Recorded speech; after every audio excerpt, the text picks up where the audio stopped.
Alors, Nasdaq également, on en a déjà parlé sur cette chaîne. Donc, c'est un business qui a tendance à se payer entre 20 et 25 fois les bénéfices. Vous voyez une croissance pareille ici, on peut avoir une revalorisation des multiples. Donc, je la mettrai à 25 fois les bénéfices comme son concurrent. Enfin, c'est pas un concurrent, voilà, comme c'est la compagnie qu'on appelle MSCI. Donc, ce que je vais faire, je mets 25 fois les bénéfices, ça donne à peu près 101 dollars en 2027. Est-ce que c'est un business prévisible? 100% du temps, les analystes ont tendance à faire de bonnes prévisions sur une période de 2 ans. Donc, ça donne à peu près ici en 2027 101 dollars. Je sais, je n'ai pas actualisé ça en date d'aujourd'hui. Ça sous-entend ici que j'ai la certitude que le 4 dollars, le 4,06 de demain sera exactement ce montant-là. OK? Or, ça n'existe pas du tout. OK? Il faut toujours. 100 dollars demain n'a pas la même valeur que 100 dollars aujourd'hui. 100 dollars aujourd'hui a plus de valeur que 100 dollars demain. Donc, normalement, il faudrait l'actualiser en date d'aujourd'hui pour faire simple. Je vais vous montrer à peu près comment est-ce que je fais. Ça fait à peu près. Enfin, après, on peut utiliser un taux d'actualisation ici, chacun pourrait mettre ça à sa sauce. Mais je vais pas avoir, je ne le ferai même pas ici. On va juste me mettre à 100 dollars, 101 dollars. Donc, juste pour c'est une question, vous avez compris le principe de manière générale. Et pour ceux qui n'ont pas compris, tapez DCF et essayez de vous renseigner dessus.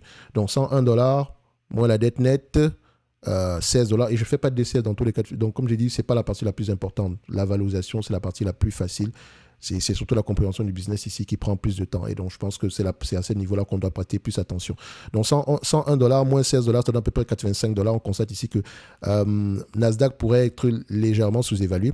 Donc, on me demande de payer en date d'aujourd'hui aux alentours de 76 dollars, un business qui pourrait me rapporter aux alentours de 4 dollars 06 d'ici 2027.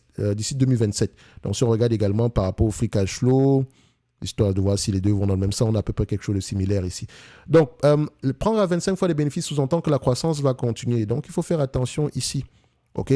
En maturité, on aura tendance à revenir aux alentours de 20 fois les bénéfices par là. Donc, si vous arrivez à la choper à ces niveaux-là, pourquoi pas? La croissance de manière générale également, sur les 5 dernières années, elle est à peu près aux alentours de 11% en moyenne, donc ce qui est également une bonne chose. Mais ça ne veut pas dire que la croissance dans 5 ans sera à peu près la même. Donc, il faut regarder la taille du marché et quels sont les drivers de la croissance passée. Moi, ce que je vais faire ici, c'est je viens dans ma watchlist. Comme je l'ai mentionné, je mettrai un target price aux alentours de combien? 85 dollars. Je viens ici, Nasdaq, 85 dollars.